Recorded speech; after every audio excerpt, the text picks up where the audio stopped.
नमस्कार मंडळी, श्वेताज ब्लॉग चॅनलमध्ये तुमचं परत एकदा स्वागत आहे। तर आज मी एक नवीन डिश बनवते, कोणती आहे ती आपण बघूया। तर व्हिडिओला सुरू करूया। तर मंडळी, मी आज बनवते आहे डाळ ढोकळी। हा एक पारंपरिक गुजराती पदार्थ आहे, ज्याला महाराष्ट्रामध्ये वरणफळ किंवा चकोल्या म्हणून ओळखलं जातं। सो आज मी बनवते आहे। तर त्यासाठी काय काय लागतं आपण बघून घेऊया। तर आधी ही शिजवलेली डाळ आहे, हिला मी तुरीची डाळ आणि मुगाची डाळ हे दोन्ही एकत्र शिजवून घेतलेलं आहे। इथं आहे ठेचलेला लसूण 8 ते 10 पाकळ्या आणि जिरं मोहरी प्रत्येकी 1-1 चमचा टाकणार आहे आणि हिंग आहे 1 चमचा। ते आहे हळद, मीठ आणि घरची चटणी, हे पण प्रत्येकी 1-1 चमचा। तेल मी तापवायला ठेवलेलं आहे, तेल तापलं आहे। तर आधी आपण ह्याच्यामध्ये लसूण टाकूया। तर मंडळी, मी आधी लसूण टाकते। तेल खूप तापलेलं आहे, लसूण मी टाकलाय। तर आता मी जिरं टाकते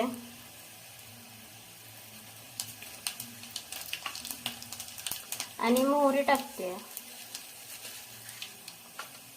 आणि त्याचबरोबर लगेच हिंगही टाकते। तर मंडळी, आता आपण हे जे मसाले आहेत ते सगळे टाकूया आणि एकदा मिक्स करून घेऊया।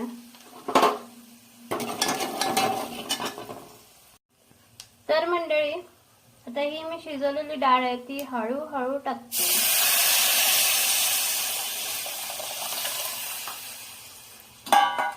काय मस्त दिसतीये ती, कलर पण भारी आलेला आहे।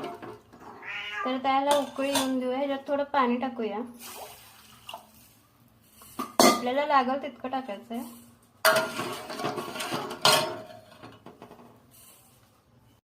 तर मंडळी, तुम्ही याचा कलर बघू शकता, कसला भारी दिसतोय।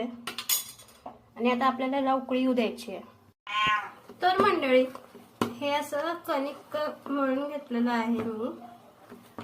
ह्याच्यामध्ये टाकले हळद, मीठ चवीनुसार आणि हे कणिक मळलेलं आहे। तर आता आपल्याला ह्याचे 2 भाग करायचे असे।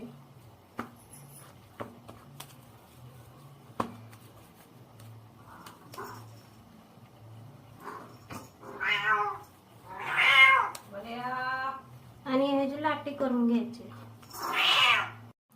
तर मंडळी, आता मी लाटतीये याला, पण चपाती जसं लाटतो ना तसंच लाटायचं।